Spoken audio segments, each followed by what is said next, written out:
전국에 계신 에듀윌 수험생 여러분들 또 왔습니다. 한국사를 맛있게 만들어주는 은쌤이 또 왔습니다. 자, 오늘은 저와 함께 한국사 능력검증시험 3강 들어갈 거고요. 그리고 지금 고대 삼국의 형성과 전개 부분을 들어갈 겁니다. 여기 부분은 이름만 딱 듣는 순간 여러분들이 약간 모르게 꺼림칙함이 막 들 겁니다. 왜 그러냐면 역사를 공부할 때 여러분들이 닥치는 위기가 3가지 위기가 있습니다. 그 3가지 위기 중에 첫 번째 위기예요. 바로 수십 명의 왕들이 둥둥둥둥둥둥 뛰어나오는 이 시기죠. 그렇지만 여러분들은 럭키, 운이 좋습니다. 왜? 저를 만났잖아요. 이 위기를 극복하실 거고요. 그리고 여기도 시험에 나오는 레파토리들이 좀 정해져 있긴 해요. 시험에 잘 나오는 왕들도 정해져 있고요. 그래서 그 부분들을 제가 귀신같이 잡아드리겠습니다. 자, 그러면 먼저 한번 들어가 볼게요. 우리는 프리콜입니다. 고대 국가의 발전 단계를 볼 거예요. 자, 우리가 과거에 앞에 1강, 2강에서 처음에 족장, 은동진, 족장, 군장이 등장을 했어요. 맞죠? 그리고 은동진, 하마부족의 은동진, 족장, 군장이 레벨업 진화를 하면서 연맹왕국 단계로 갑니다. 우리가 지난 시간에 배웠던 부여나 고구려가 연맹왕국이었잖아요. 마한의 목지국은 연맹왕국이었고 나머지는 여기 군장국가, 족장국가에서 넘어가는 과도기 단계였고요. 그러면 여기서 여러분들 또 아셔야 되는 게 어떤 거냐면 이거죠. 연맹왕국은 제가 뭐라고 했어요? 지난 시간에 It's king. 왕은 존재를 하지만 아직까지 왕의 힘이 약합니다. 그래서 완벽하게 귀족이나 족장을 컨트롤하지를 못한다라고 얘기를 했었잖아요. 그래서 부여 같은 나라는 마가우가, 저가구가, 부족장 4명이 힘을 모으면 왕을 쫓아낼 수 있다라고도 얘기를 했었습니다. 그리고 여기 우리가 오늘 배우는 나라입니다. 오늘 배우는 이 나라들은 고대 국가라고 얘기를 해요. 연맹왕국에서 한 단계 더 레벨업 진화를 합니다. 마지막 끝판대장입니다. 요 고대 국가를 똑같은 말로 또 뭐라고 부르냐? 중앙집권 국가라고 부릅니다. 중앙으로 권력이 집중되는 국가라는 거예요. 무슨 말이냐? 중앙에는 누가 있습니까? It's king, 왕이 있잖아요. 왕에게로 권력이 집중된다. 이게 바로 중앙집권 국가, 고대 국가입니다. 앞에 연맹왕국과는 다르게요. It's king.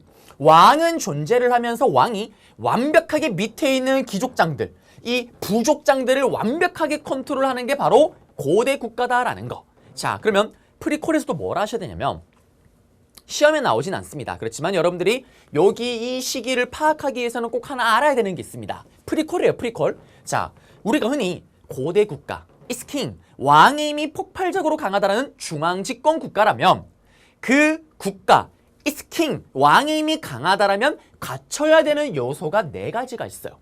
이 4가지 정도는 해줘야지 아하 왕의 힘이 강하구나. 이 4가지 정도는 해줘야지 아하 중앙집권 국가, 고대 국가구나 라는 거를 확인하고 바로 우리가 말할 수 있는 거예요. 그럼 첫 번째가 뭐냐? 바로 왕이 부자 상속입니다. 이거는 지난 시간에 배웠잖아요. 우리 고조선 할 때 아빠의 사들로 왕위를 넘겨주는 거. 이게 왜 왕권 강합니까? 아니, 아빠랑 아들은 나이 차가 심하게 난다라고 얘기를 했었잖아요. 그러면 어떡해? 만약에 아버지가 힘이 약한데 아들에게 왕위를 줬다. 나이가 어린 아들이 왕위에 오르는 순간 신하들에게 잡아먹힌다라고 얘기를 했었습니다. 그래서 나랑 나이 차가 얼마 나지 않은 친동생이나 아니면 사촌동생에게 왕위를 준다라고 얘기를 했었잖아요. 그럼 돌아가서 아하, 아버지의 사들로 왕위를 줬다? 왕의 힘이 좀 강했구나. 중앙집권 국가구나라는 걸 보여주는 특징 중에 하나입니다. 그 다음에 두 번째 특징. 어떤 게 있냐면요. 바로 왕의 힘이 강하다라면 율령 정도는 반포를 해줘야 돼요. 이 율령 반포를 여러분들이 이렇게 생각하시면 됩니다. 지금의 헌법으로 생각하시면 돼요. 법. 자, 이 법을 누가 만듭니까? It's king, 왕이 만드는 거예요. 왕이 하고 싶은 내용이 법 안에 슝슝슝슝 들어갑니다. 그리고 이걸 실행으로 옮기고 이 법을 어겼을 때 여기 이 법에 따라서 벌을 내릴 수가 있는 거 아니에요. 그러면 이 법 안에는 왕이 하고 싶은 내용이 들어갈 거고 왕이 하고 싶은 내용들이 어겼을 때 벌을 줄 수가 있는 겁니다. 이걸 통해서 왕의 힘이 좀 강하구나라는 걸 보여주는 증거죠. 그러면 율령 반포는요. 여러분들이 마트를 가게 되면 느끼는 거. 마치 2+1, 1+1 맞죠? 왠지 모르게 사고 싶습니다. 그것처럼 율령 반포가 들어가게 되면요. 1+1, 2+1으로 딸려 들어가는 게 있습니다. 그게 어떤 거냐? 자, 법안에요. 먼저 100명의 관리들의 옷 색깔을 잡아준다. 그 다음에 100명의 관리들의 먼저 등급을 잡아준다. 관등제가 있습니다. 관리들의 등급을 잡아주는 게 법안에 들어가요. 이게 무슨 말이냐면 동진이가 예를 들어서 왕이다. 그러면은 신하들에게 관직을 잡아주는 거예요. 여러분들이 관직은 좀 이따 다시 배우겠지만 뭐 고구려는 뭐 대망리지, 뭐 백제는 상자평 이런 관직을 줍니다. 그 관직을 줄 때 어떻게 줄까요? 우리 이것도 고조선 배웠잖아요. 고조선 때. 예를 들면 여기 있는 PD님이 오늘부터 망리지예요. 그러면 망리지 역할은 여기까지예요. 여기서 더 오버하면 나에 대한 도전이에요. 죽여버릴 거예요. 맞죠? 내가 케어 가능한 만큼만, 맞죠? 관리들에게 등급을 매기고 관직과 역할을 주는 거예요. 그게 관등제입니다. 그러면 이게 또 왜 왕권 강하냐? 이거죠. 내가 관리들 등급을 줬어요. 맞죠? 너의 권한은 이만큼, is king. 나의 권한은 이만큼이지롱. 너랑 나랑 클래스 차이가 이만큼 난다라는 걸 보여주는 겁니다. 그게 관등제고요. 그 다음에 또 관리들의 등급을 매겼으면 뭘 해야 됩니까? 서로 누가 높고 낮은지를 알 수가 없잖아요. 여러분들 학창시절을 돌아가면은 이 사람이 선배인지 아닌지를 우리가 어떻게 알아요? 그래요. 명찰, 명함, 색깔을 보고 압니다. 맞죠? 명찰 색깔이 어머나 선배네? 나도 모르게 피해 다녀요. 맞죠? 이때처럼 율령 안에 또 뭐가 들어가냐? 관리들의 등급을 매겼더라면 관리들의 옷 색깔을 잡아주는 공복제가 들어갑니다. 그 다음에 세 번째, is king. 왕의 힘이 좀 강하다라면 적어도 이거 정도는 공인을 해줘야 됩니다. 그게 바로 뭐냐면 불교 공인이에요. 자, 우리 은동진 족장은 뭘 좋아했습니까? 하마를 좋아해요. 그러면 우리는 하마 부족입니다. 오랑캐가 쳐들어오거나 무슨 일이 터졌다. 그러면 하마씨만 찾는 거예요. 옆 동네는 개를 좋아한대요. 무슨 일만 터지면 개만 찾습니다. 엉망진창입니다. 그러면 이런 엉망진창의 이런 것들을 수습하고요. 맞죠? 모든 백성들을 통합할 수 있는 고차원적인 종교가 필요한 거예요. 그게 바로 불교입니다. 그래서 is king, 왕의 힘이 좀 강하다라면 불교 정도는 공인해줘야 됩니다. 그리고 마지막 네 번째, 왕의 힘이 강하다라는 것을 보여주는 가장 확실한 게 뭘까요? 예를 들면 이게 있겠죠. 여러분들이 저의 수업을 왜 열심히 듣고 있어요? 아, 한능검 합격하려고 열심히 듣고 있잖아요. 맞죠? 그런데 어떻게? 이번에 쳤던 회차가 역대 최악의 난이도를 자랑했던 거예요. 극악의 난이도였습니다. 그래서 어떻게? 대부분의 사람들이 많이 떨어졌어요. 근데 여러분들은 어떻게? 합격을 했습니다. 그럼 어떻게 하면 될까요? 그래요. 인스타나 페북이 이런 걸 쓰겠죠. 이상하다. 나는 시험이 어려운 거 잘 모르겠던데 왜 이번에 쳤던 사람들은 왜 그렇게 어렵다고 하지? 잘 모르겠네 라면서 어떻게 여러분들 점수와 합격증을 탁 사진을 탁 찍어서 인스타에 탁 올립니다. 와우. 말만 들어도 어떻게? 재수가 없어요. 그렇지만 어떻게? 그걸 봤던 사람들은 어떤 생각을 하겠어요? 야, 얘 싸가지는 없고 재수는 없지만 한국사만큼은 잘하는 애가 많네. 맞죠? 내가 뭐 한국사 지식이 많니 있다는 거 필요 없습니다. 결과예요. 맞죠? 합격증보다 더 확실한 보여주는 건 없습니다. 돌아가서 왕의 힘이 강하다 이런 거 말고 제일 육안으로 확 드러나는 거. 야, 백성들아, 오늘부터 저 옆 강의실이 우리 고구려의 땅이다. 오늘부터 저기 앞에 데스크가 우리 고구려의 땅이다. 우와, 우리 왕 쩐다. 뭡니까? 활발한 영토 확장. 다 필요 없어요. 이 활발한 영토 확장, 이거보다 더 확실한 왕권 강화를 보여주는 건 없습니다.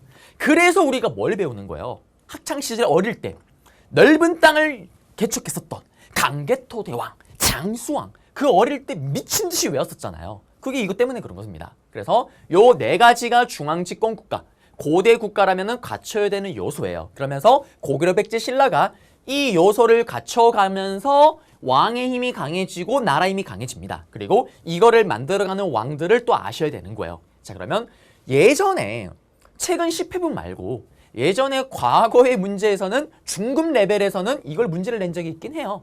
요래 놓고 중앙집권국가 고대국가의 특징으로 옳지 않은 것은 했을 때 요 네 가지 말고 나머지 내용이 들어갔을 때 여러분들이 찾아냈어야 되는 문제가 출제된 적은 있어요. 그런데 최근에 10회분에는 출제된 적은 없습니다. 자, 그리고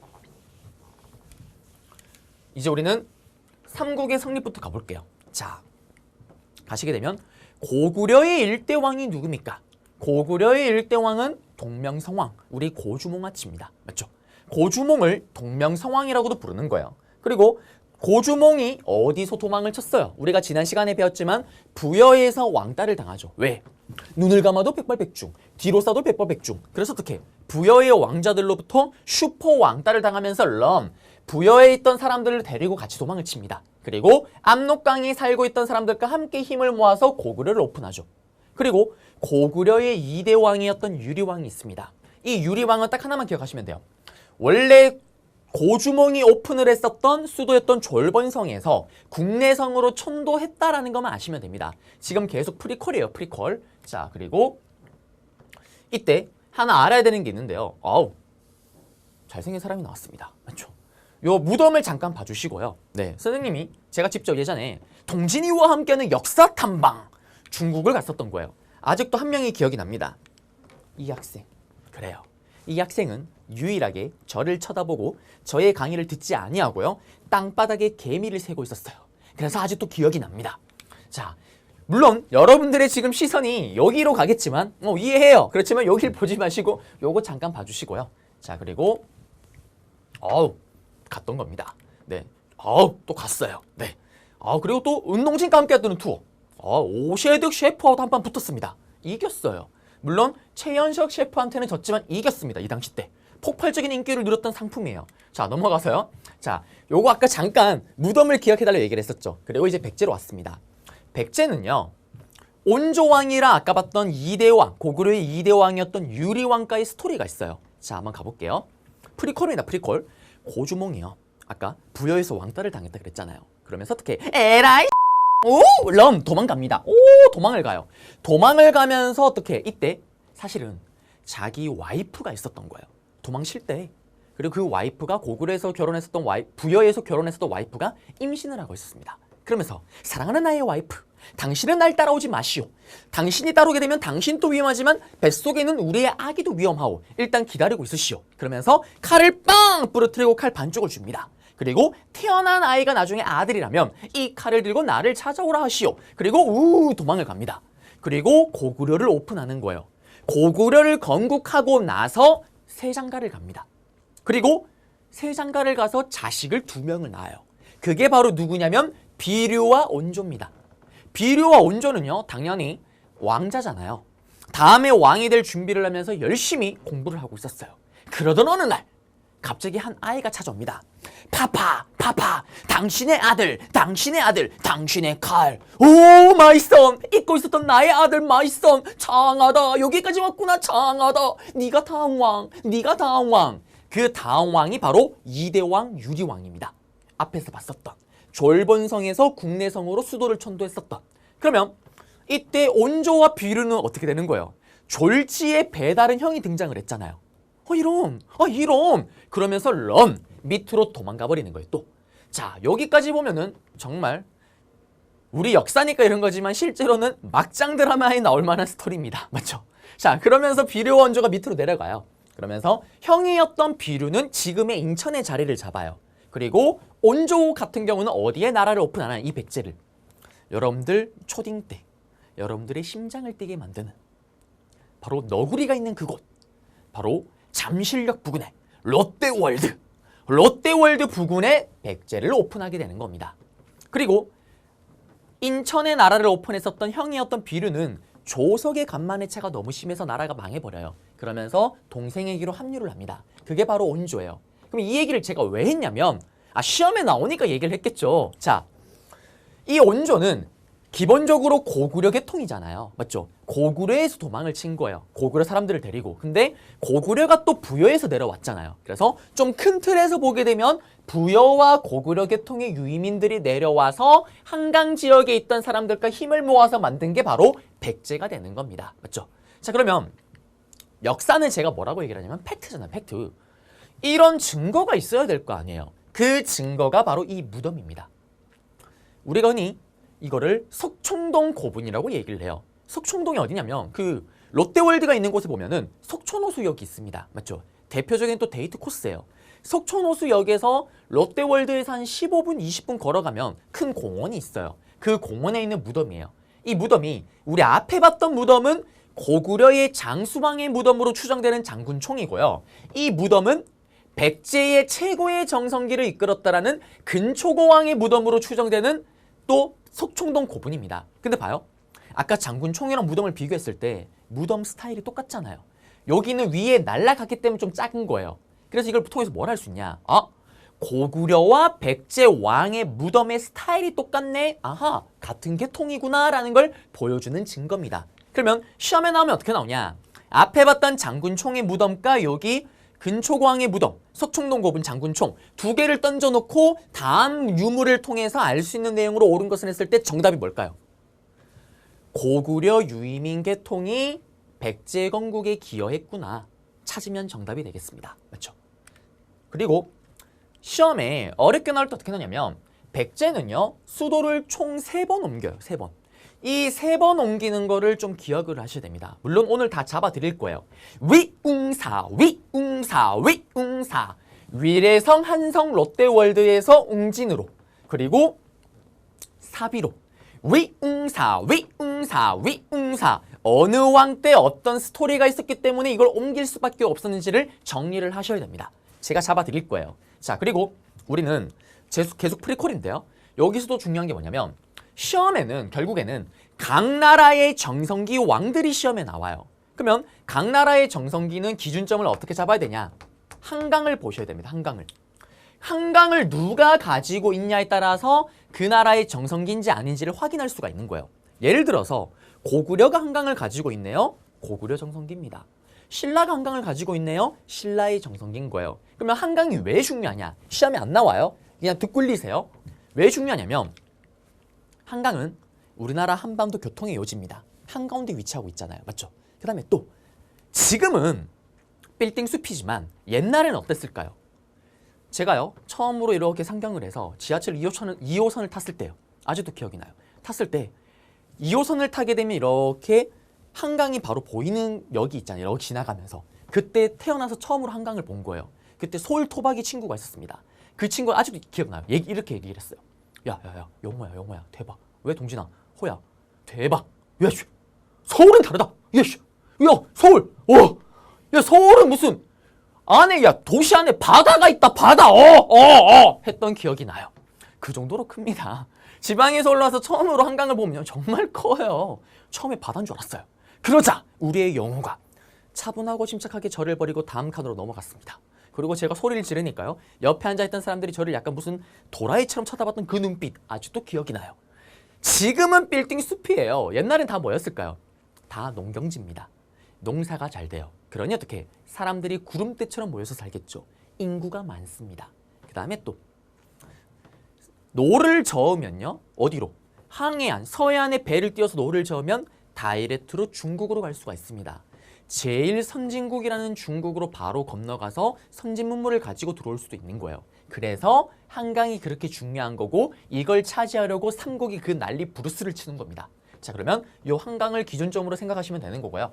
자, 그리고 이제 신라로 가보겠습니다. 신라 같은 경우는 박혁거세죠.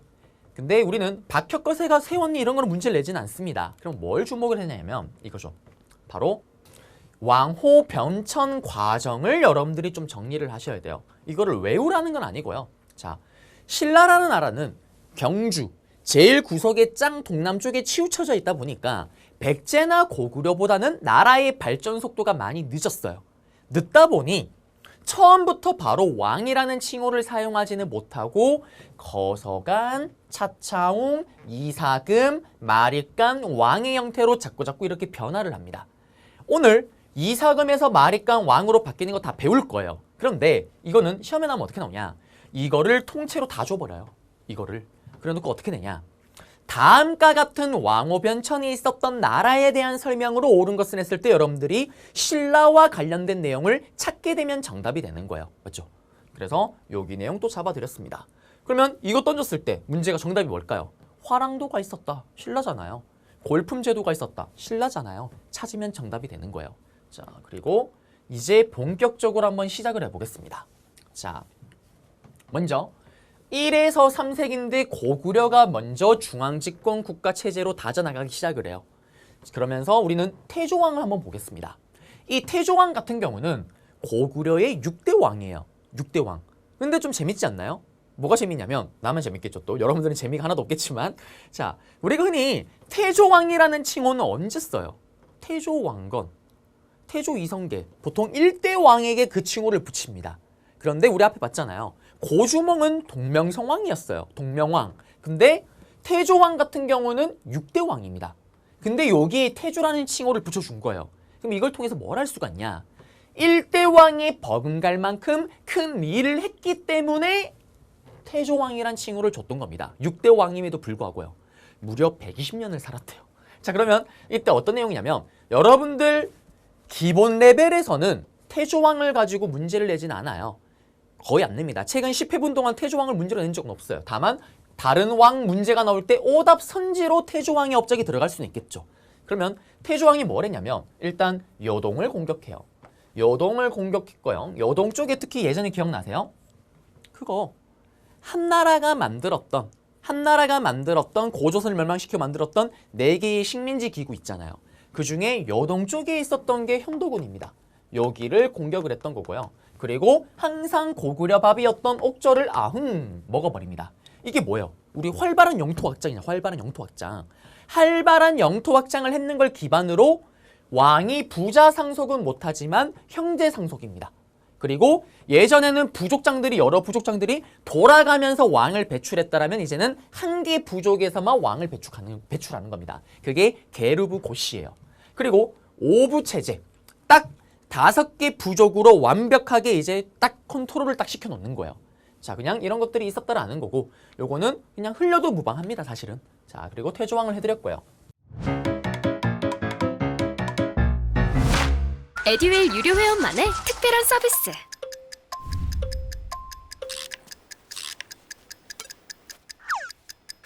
하치하차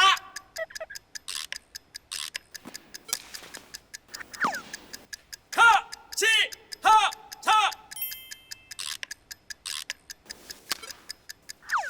정답! 같이 하자 친구야 에듀윌 유료 회원!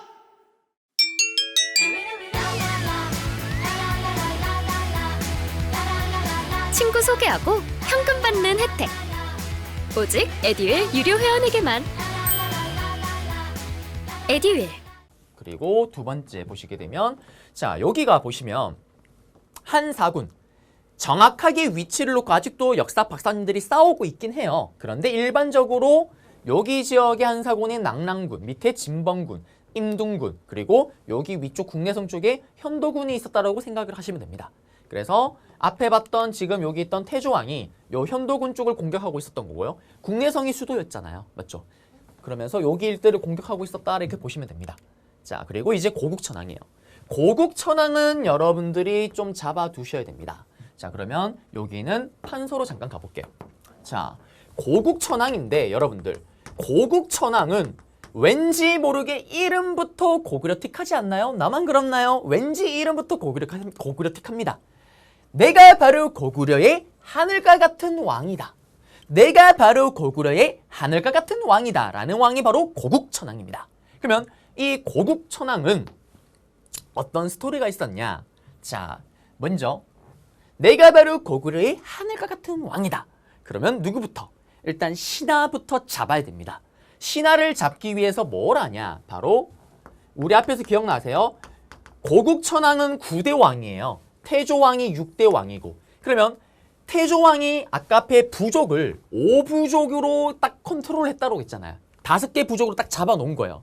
이 부족적 5부를요 고국천왕이요 어떻게 바꾸냐면 행정적 5부로 바꿨다라고 얘기를 합니다.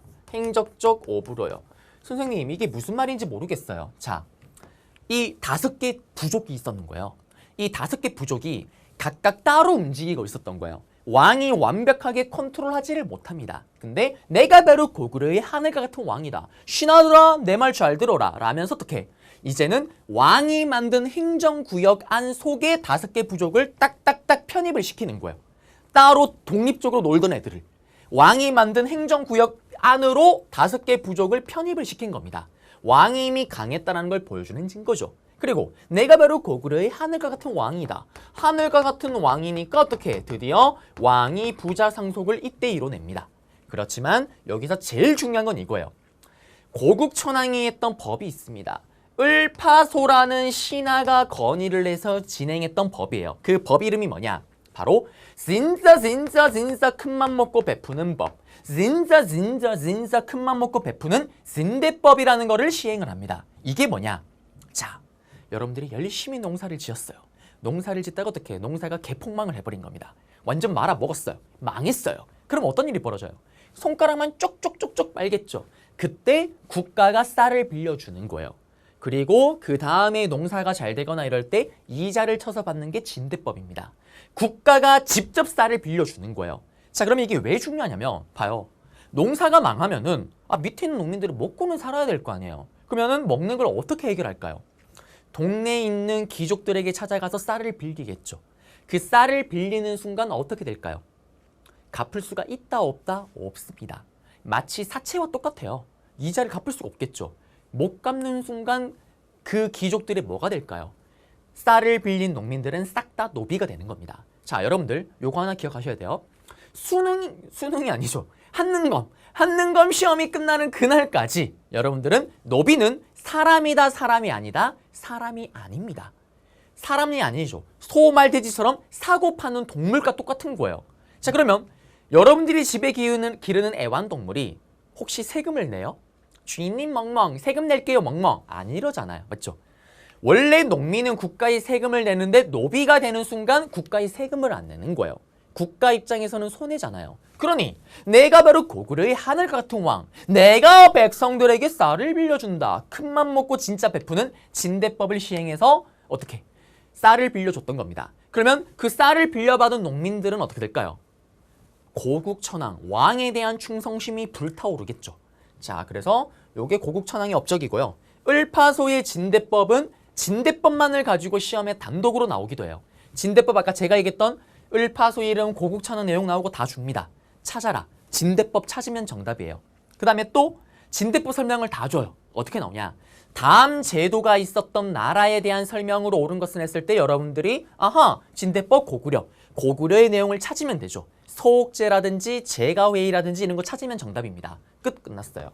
자, 그러면 다시 PPT로 돌아가서요. 여기서는 여러분들이 진대법 하나 꼭 기억하셔야 되겠습니다. 맞죠? 그리고 이제 동천왕이에요. 동천왕 같은 경우도 지금 6대 왕, 9대 왕, 11대 왕인데요. 고구려에. 동천왕은 예전에 최근 10회분에 나온 적이 없고요. 그 전에 여기는 심화에서 나오는 왕들이죠. 그리고 정답이 되지도 잘 않습니다. 오답 선지로 들어가요. 자, 이때 동천왕이 있었던 시기에 중국이 어떤 상황이냐. 여러분들이 좋아하는 소설이 하나가 있잖아요. 뭐? 삼국지. 그 삼국지에 보면 조조가 위나라, 유비가 초, 맞죠? 송건이 오나라잖아요. 그 시절인 거예요. 이 위나라가 그 조조의 위나라 맞습니다. 관구검이라는 장군이 고구려를 쳐들어와요. 동쪽으로부터 천재지변에 버금갈 만큼 큰 사건을 겪습니다. 그게 동천왕이에요. 근데 이때 위기를 어떻게 극복을 하냐? 탈탈탈탈 털려요. 거짓으로 항복을 하고 도망을 갔다가 어떻게 관구검을 제대로 공격을 해버립니다. 그러면서 이걸 물리쳤다라는 건데 그냥 동천왕 때 이런 스토리가 있었구나라고 그냥 알아두면 좋지만 모르셔도 사실 무방합니다. 네, 그래서 여기 내용 잡아드렸고요.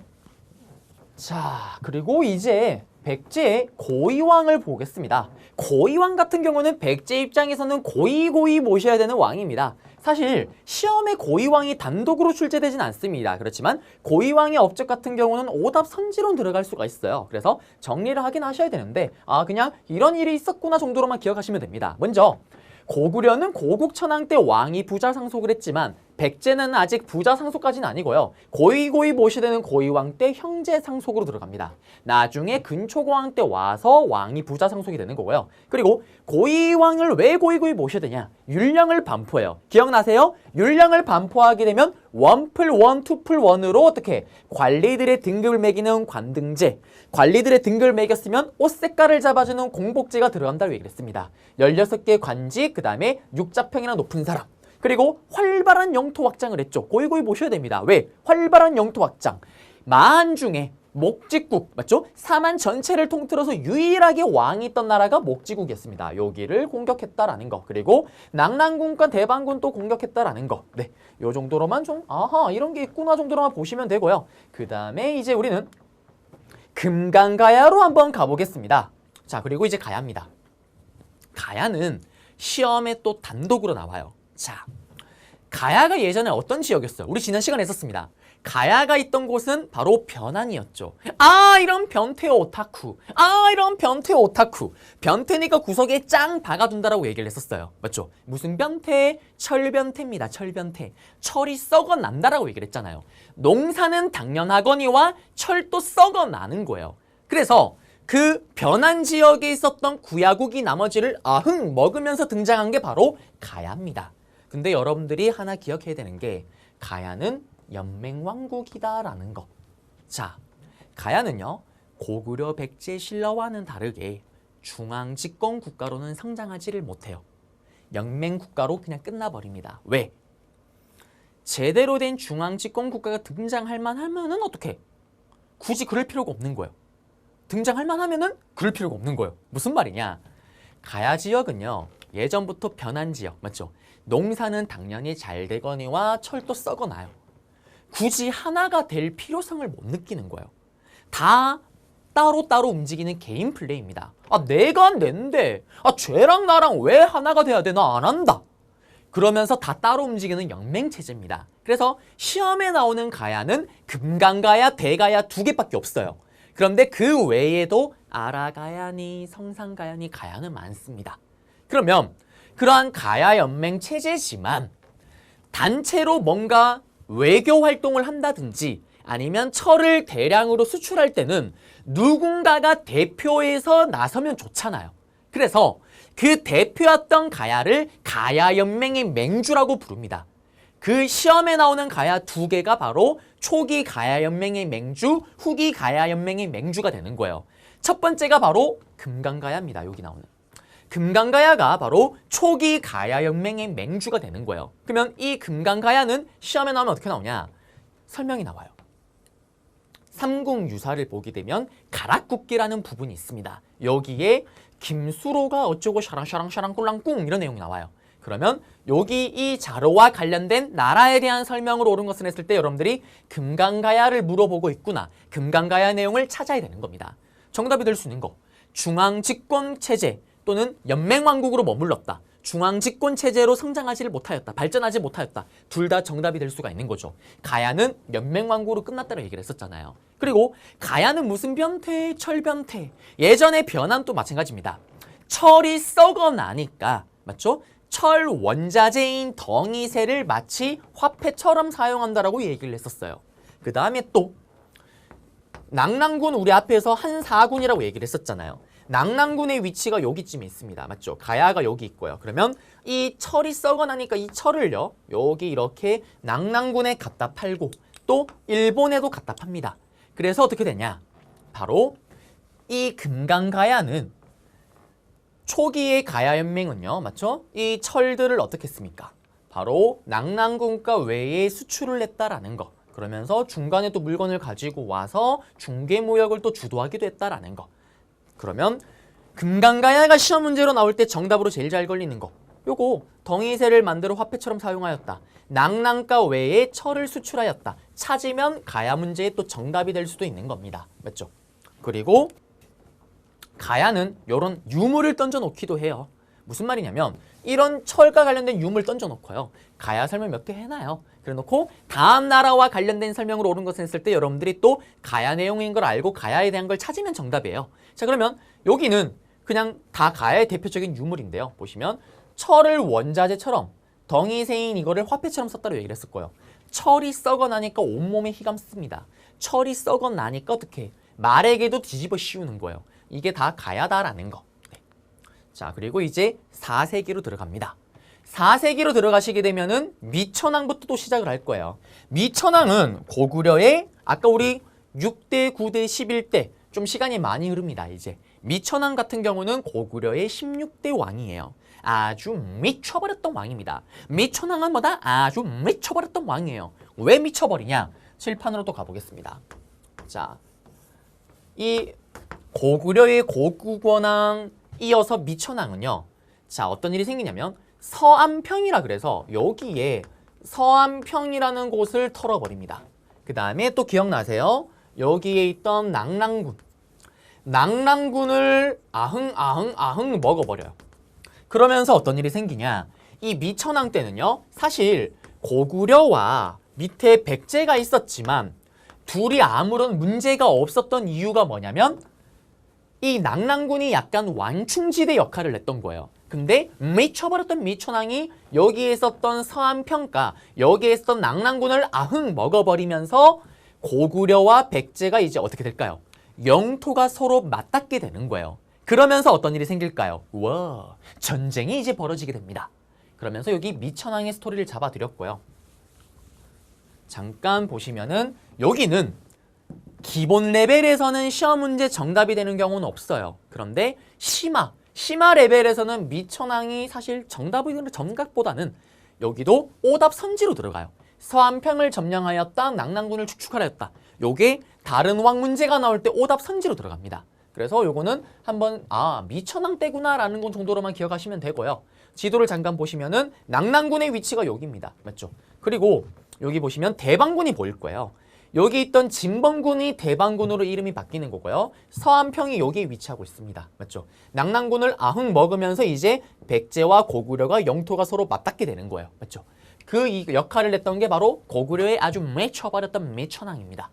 그리고 나서 이제 소수리왕 갈 건데요. 가기 전에 우리는 뭘 봐야 되냐면 여길 좀 봐야 돼요. 고궁원왕이랑 근초고왕의 스토리를 좀 보셔야 됩니다.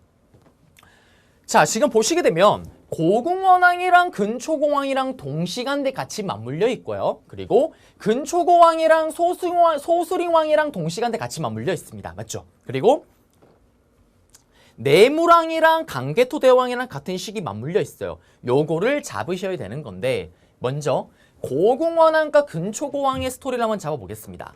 옆으로 잠깐 가볼게요. 보시면 이제 근초고왕을 잡아야 되는데 옆으로 가시게 되면요.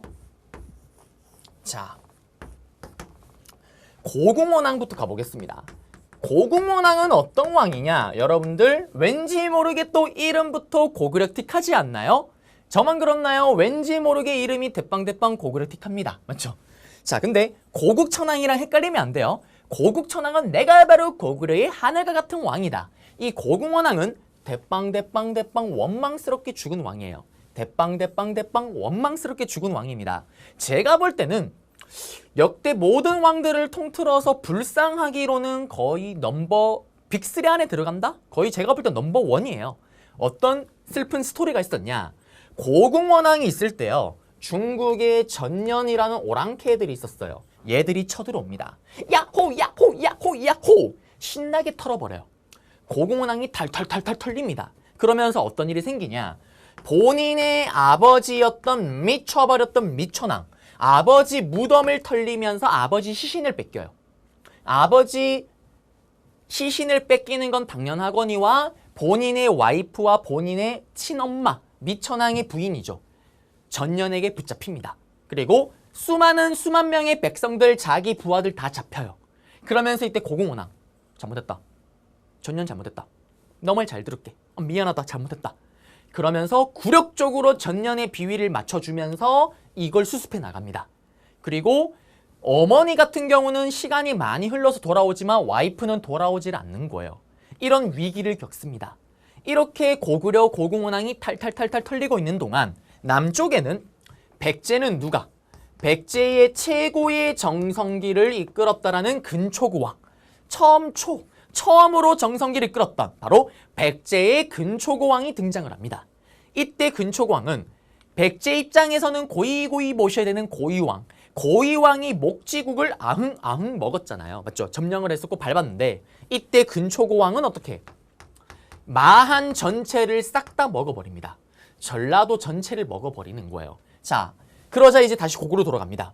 이때 고구려 고궁원왕은 이런 젠장 빌어먹을, 내가 비록 저 족보없는 오랑캐 새끼들에게 반쯤 털렸지만 당황하지 마라 백성들아. 우리 고구려 아직 건재하다. 한반도에서는 우리 고구려가 아직 넘버원이다. 이걸 보여주기 위해서 고궁원왕은요 근초고왕을 쳐들어가는 거예요. 백제로.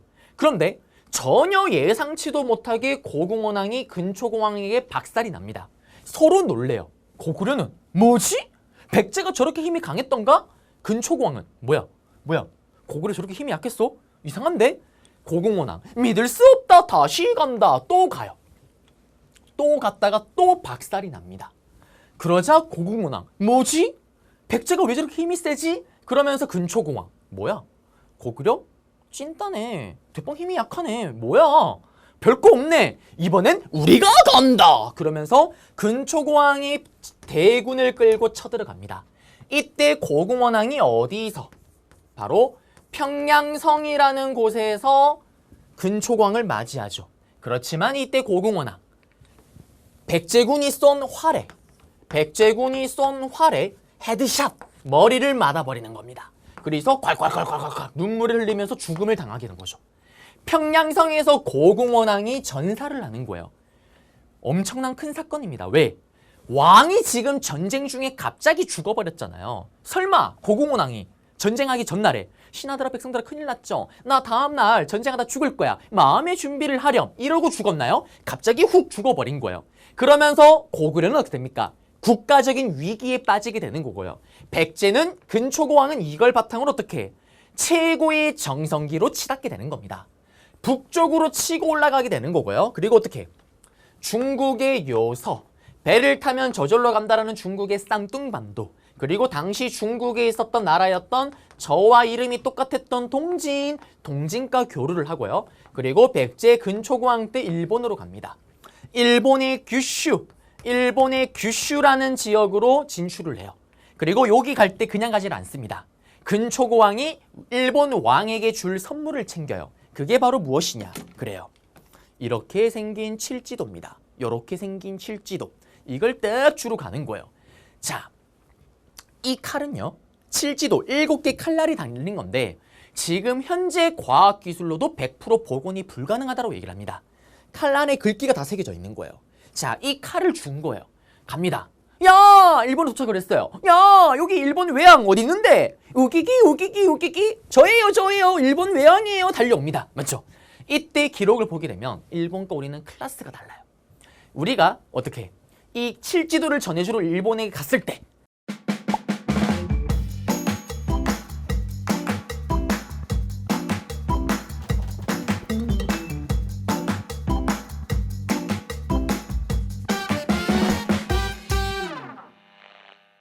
일본은 그 당시 때 아직 신발이 없어요. 맨발로 뛰어다니고 있습니다.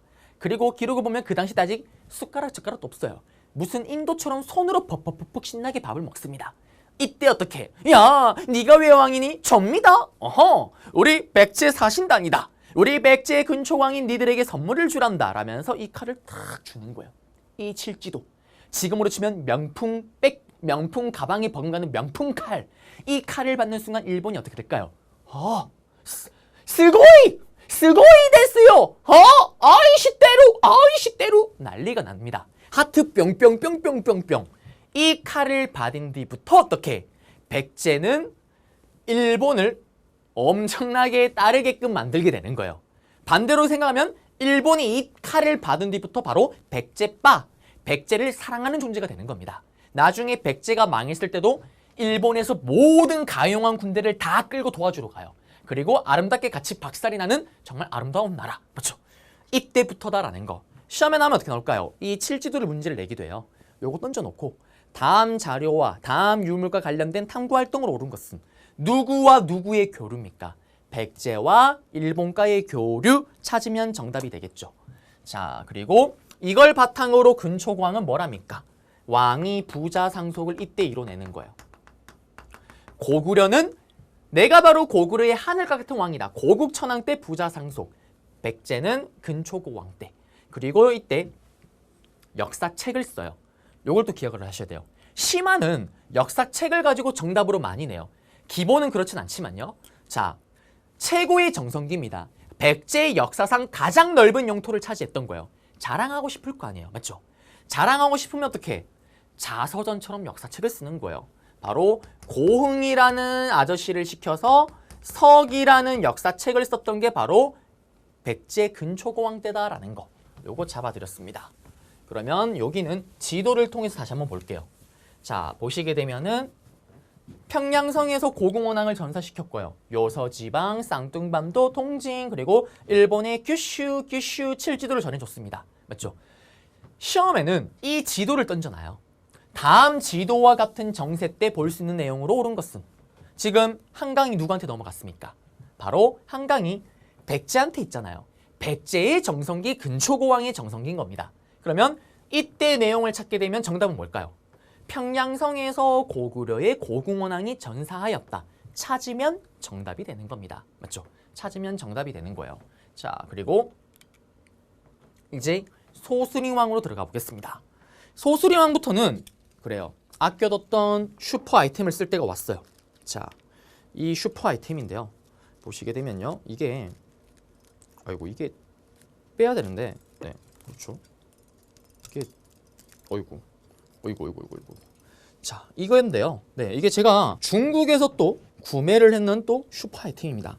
요렇게 쓰는 거예요. 그래요. 요렇게 쓰는 겁니다. 맞죠? 고구려입니다. 고구려의 고구려. 무슨 개미 더듬이 같습니다. 이게 또 대박인 게 불도 들어와요. 이렇게. 중국의 과학기술입니다. 네. 자, 그러면 소수림왕 얘기 한번 해볼게요. 소수림왕은 앞에 봤던 고궁원왕의 아들이에요. 고궁원왕의 아들입니다. 그러면 이 고궁원왕의 아들은 어떨까요, 지금? 위기예요. 국가적인 위기입니다. 무슨 위기? 왕 아버지가 갑자기 죽어버렸잖아요. 이 혼란한 걸 수습을 해야 돼요. 이거를 수습을 못하게 되면 국가적인 위기가 오는 겁니다. 다행히 이 위기를 극복을 해요. 그러니 이렇게 따로 배우는 거고 시험에 단독으로 나옵니다. 그러면 이러한 국가적인 위기는 아무나 극복할 수가 있나요?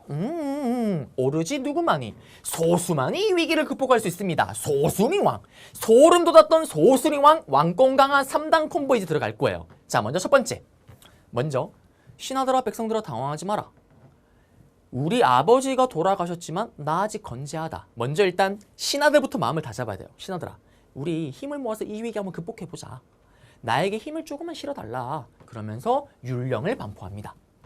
법을 반포하면서 신하들을 다잡는 거예요. 두 번째, 소수림왕 뭐라 할까요? 백성들아 당황하지 마라. 우리 아버지 돌아가셨다고 나라 망한 거 아니다. 고구려 건재하다. 내가 있잖니. 신하들아 백성들아 당황하지 마라. 그러면서 혼란스러워하는 백성들의 마음을 다잡을 수 있는 고차원적인 종교를 공인하는 거예요. 그게 바로 불교입니다.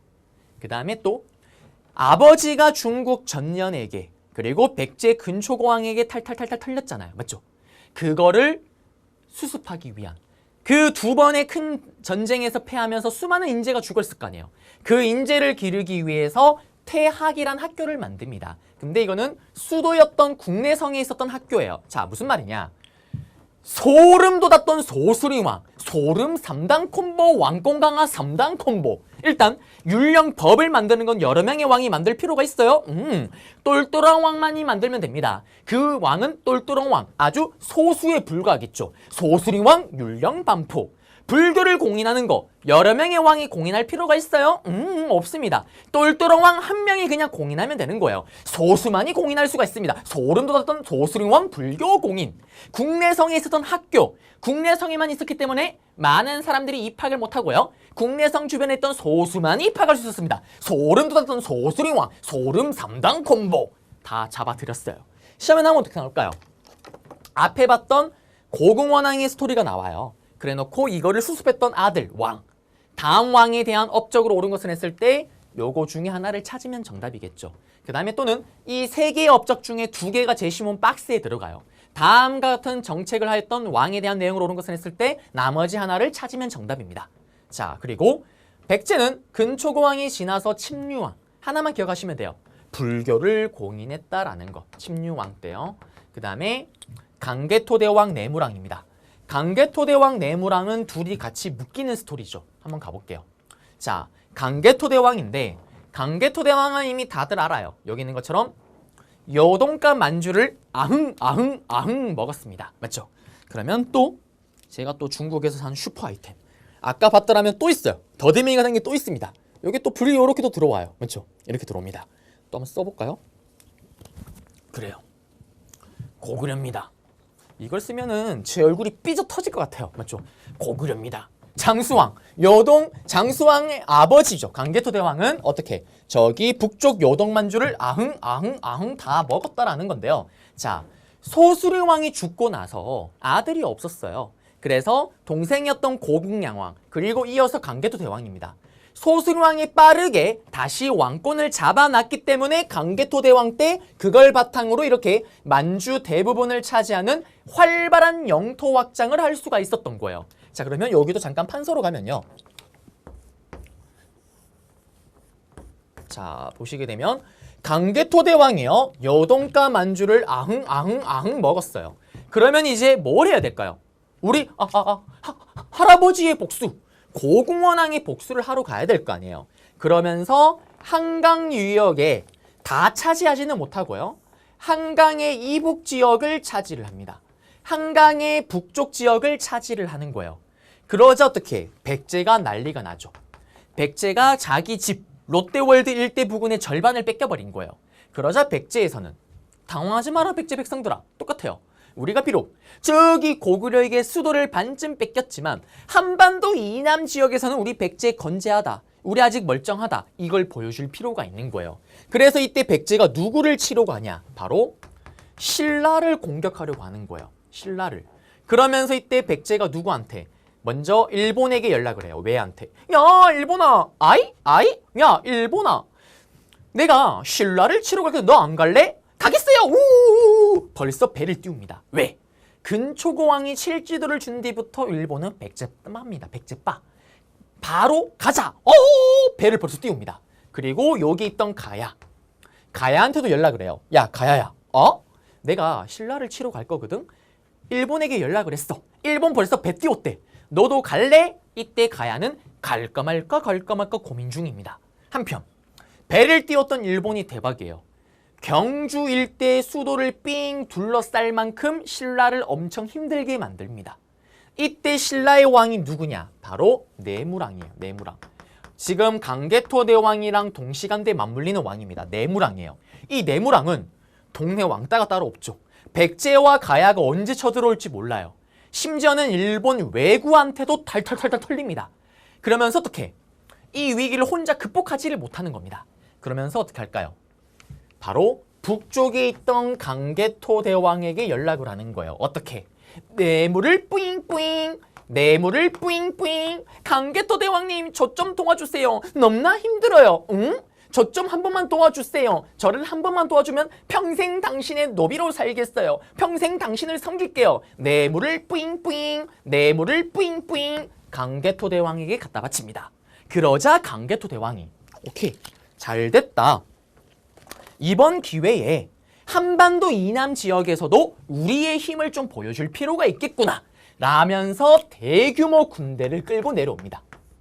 대규모 군대를 끌고 내려와요. 그러면서 어떻게 될까요? 보병, 기병 5만 가까이를 끌고 내려오면서 여기 신라에 침입했던 왜구를 탈탈탈탈 털어버리는 거예요. 그리고 강개토 대왕이 명령을 내립니다. 야, 당장 일본 왜구가 못 도망가게끔 막아라. 얘들 분명히 배 타고 왔다. 배 타고 도망갈 거다. 해안가를 막아버려. 해안가를 막아버립니다. 도망갈 데가 없던 이 왜구 어디로 가냐? 바로 가야로 가는 거예요. 그러자 강개토 대왕이 이상하다. 보이지가 않는다. 얘 어디 갔니? 전하, 일본 왜구 가야로 도망갔답니다. 그러자 강개토 대왕이 딱 한마디예요. 그래? 가야도 털어버려. 그러면서 졸지에 갈까 말까 멍 때리고 있던 가야도 바바바바바바바바바바 같이 박살이 나는 거예요. 그러면서 이때 어떤 일이 생기냐? 강개토 대왕의 왜구 격퇴 과정 속에서 금강가야, 해안가 유역에 있던 금강가야가 같이 박살이 나는 거예요. 도망갔던 왜구를 따라가다가 같이 옆에 있던 금강가야까지, 멍 때리고 있던 가야까지 박살이 납니다. 가야가 망한 건 아니에요. 간판만 걸려있는 수준으로 남아있고 거의 나라가 거의 폭망합니다. 멸망한 건 아니에요. 그러면서 어떻게? 이 금강가야가 그 김수로 초기 가야연맹의 맹주였잖아요. 이때 박살이 나면서 가야연맹의 맹주가 바뀝니다. 바로 큰가야, 고령에 있었던, 여기는 금강가야, 김해 금강가야, 고령 대가야로 가야의 맹주가 바뀌어버려요. 후기 가야 연맹으로 넘어갔다라고 얘기를 합니다. 여기서부터 대가야가 대장이 된 뒤부터는요. 큰 가야, 마지막까지 큰 가야죠. 그러면 다시 정리를 하자면 강개토 대왕의 외구 격퇴 과정 속에서 가야가 쇠퇴하였다. 맞죠? 그러면 금강가야 문제, 대가야 문제가 나올 때는 요 강개토 대왕의 스토리가 들어갈 수가 있겠죠. 고구려의 침입으로 쇠퇴하였다. 금강가야 스토리가 나올 때 이거 정답이 될 수가 있잖아요. 맞죠? 자, 그리고 내무랑입니다. 내무랑은요, 똘똘해요. 잘 됐다. 요걸 기회로 좀 이용을 해야 되겠다. 뭐를? 형님. 응? 형님 너무 고마워요. 앞으로 형님 너무 형님으로 정말 모실게요. 근데 형님 그거 아세요? 왜? 형님, 저희 신라는요. 왕을 할 때요. 박, 석, 김 요렇게 세 명의 성씨가 돌아가면서 왕을 해요. 응? 어떻게 그런 찐따 같은. 맞죠, 형? 찐따 같죠? 우리는요, 형, 왕일 때 어떻게 하냐면 박씨, 석씨, 김씨의 3명이 나와요, 후보자가. 그리고 떡을 잡아요. 떡을 앙 씹어 먹어요. 그리고 떡에 찍힌 이빨수가 많은 사람이 똑똑한 사람이에요. 그런 사람이 왕이 되는 거예요. 너무나 멍청하다. 맞죠, 형? 그걸 뭐라고 하냐면 바로 이사금이라고 부르는 거예요. 이빨금. 이빨이 많은 사람이 왕이 되는 겁니다. 형. 그러니까 형, 근데 형 그거 아세요? 제가 김씨예요, 김씨. 형, 이렇게 돌아가면서 하는 것보다 형 말 잘 듣는 제가 계속 왕위가 배출되는 게 좋지 않을까요? 저희 집안에서? 그렇다, 좋다, 맞다, 그렇게 해. 그러면서 어떻게? 바로 내무랑 때 와서 박석김이 아니라 이제 김씨만이 왕이 되는 김씨 세습이 확립이 되는 거예요. 그러면서 어떤 일이 또 벌어지냐? 이제 더 이상 이빨수가 많은 사람이 왕이 된다라는 이사금이라는 칭호를 쓸 필요가 없겠죠. 그러면서 내무랑 때 와서 마립간이라는 칭호를 사용하게 되었다라는 거. 요거 잡아드리겠습니다. 그러면 내무랑 내용 다 봐드렸고요. 내무랑 같은 경우는 사실은 기본 문제로 볼 때는 그렇게 출제율이 좋진 않아요. 그렇지만 강개토 대왕 문제가 나올 때는 그래도 엮어서 좀 정리를 하셔야 되겠죠. 자, 그리고 판서로 다시 돌아가서요. 여기 보시면 만주 대부분을 확보를 했고요. 백제를 공격했습니다. 왜구를 격퇴를 했어요. 그 격퇴 과정 속에서 금강가야가 붕괴됐다라는 거고, 요거 중요한 거 나와요. 우리나라 최초로 독자적인 연호를 사용했다라고 얘기를 합니다. 이게 뭐냐? 나 동진이는요 배고파요. 응? 나 동진이는요 오늘 수업 끝나면 집에 가서 TV 볼 거예요. 나 동진이는요 오늘 집에 가면은 또 영화도 볼 거예요. 왠지 모르지만 일단 기분이 나쁘고 재수가 없습니다, 여러분들. 맞죠? 그렇지만 여러분들 그냥 듣고 있어요. 쟤 왜 저래? 저 왜 저래? 아무 말도 하지 않습니다. 왜? 그래도 제가 어쨌든 여러분들의 선생님이잖아요. 만약에 게시글 이런 거 막 악플 달았어. 어떻게 될까요? 삐집니다. 나 강의 안 찍어. 안 찍으면 어떻게? 여러분들 손해예요. 그럼 돌아가서 이 연어가 뭐냐면 이거예요. 나만의 애칭이에요. 나 동진이는요. 나만의 애칭입니다. 우리나라 최초로 활발한 영토 확정 만주를 다 먹었던 강개토 대왕 때 처음으로 연어를 써요. 나는 이 사실을 지금 현재 상황을 영원히 즐기겠다라는 영락이라는 연어를 사용합니다. 그럼 이게 무슨 말이냐? 원래는요, 이 연어라는 거는 중국의 연어를 따라 써야 되는 거예요. 근데 중국의 연어를 따라 쓰는 게 아니라 나만의 애칭, 나만의 연어를 쓰는 겁니다. 이걸 통해서 뭘 할 수 있냐? 아하, 중국과 대등하구나. 그 다음에 중국, 나한테 간섭하지 마라. 너랑 나랑 대등하다라는 걸 보여주는 거예요. 힘이 약했더라면 이전까지는 중국의 애칭, 중국의 연호를 따라 썼더라면 강개토 대왕 때는 우리만의 독자적인 연호를 처음으로 사용했다라는 거. 그게 바로 영락이다라는 거. 강개토 대왕은 시험에 단독 문제로 나옵니다. 그랬을 때 왜구를 격퇴하였다, 영락이라는 연호를 사용하였다. 찾으면 정답이 되는 거예요. 자, 그리고 보시면 보세요. 김해에 있던 금강가야. 여기가 박살이 나고 내륙지방. 내륙지방이 있었기 때문에 하나도 피해를 안 입은 거예요. 그래서 후기 가야혁명은 이렇게 대가야로 넘어갔다라는 거. 가야 문제가 시험에 어렵게 나오면 여기를 가, 여기를 나라고 얘기를 합니다. 가나에 대한 설명으로 옳은 것은 했을 때 둘의 공통점은 뭐예요? 철이 썩어 나니까 예전에 덩이새를 화폐처럼 사용했고요. 철이 썩어 나니까 그 철을 낭랑가 어디로? 외에 수출을 하기도 했었고요. 차이점은 뭐? 여기는 김수로, 김해, 여기는 고령 대가야. 또 차이점은 뭐? 강개토 대왕의 침략으로 어떻게 쇠퇴하였다. 거기는 금강가야. 맞죠? 요거 잡아드렸고요. 요거 하고 이제 끝낼 건데 호명 그릇이 있어요. 자, 강개토 대왕이 이렇게 신라를 도와준 뒤부터 신라가요. 고구려의 간섭을 엄청 많이 받아요. 그걸 보여주는 증거가 있습니다. 팩트가 있어야 될 거 아니에요. 그게 바로 이 유물, 호명 그릇이에요. 밥그릇이에요, 밥그릇. 신라 왕의 무덤으로 추정되는 호총이라는 곳에서 발견이 됐습니다. 거기 딱 보게 되면 밥그릇에 글씨가 적혀 있는 거예요.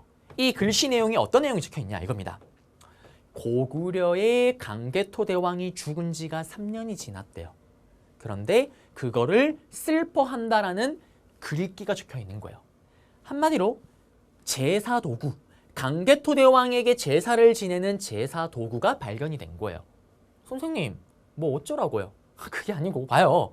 신라 왕의 무덤에서 고구려 왕 강개토 대왕을 기리는 아이템 도구가 발견된 거예요.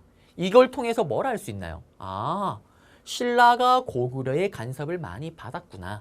또 고구려가 신라를 많이 간섭했구나라는 걸 보여주는 증거입니다. 시험에 나오면 어떻게 나오냐? 요 유물을 통째로 던져놔요. 다음 유물과 관련된 탐구활동 탐구 주제로 오른 것은 고구려가 신라에 많은 정치적 간섭을 끼쳤다. 찾으면 정답이죠. 맞죠? 끝났습니다. 네.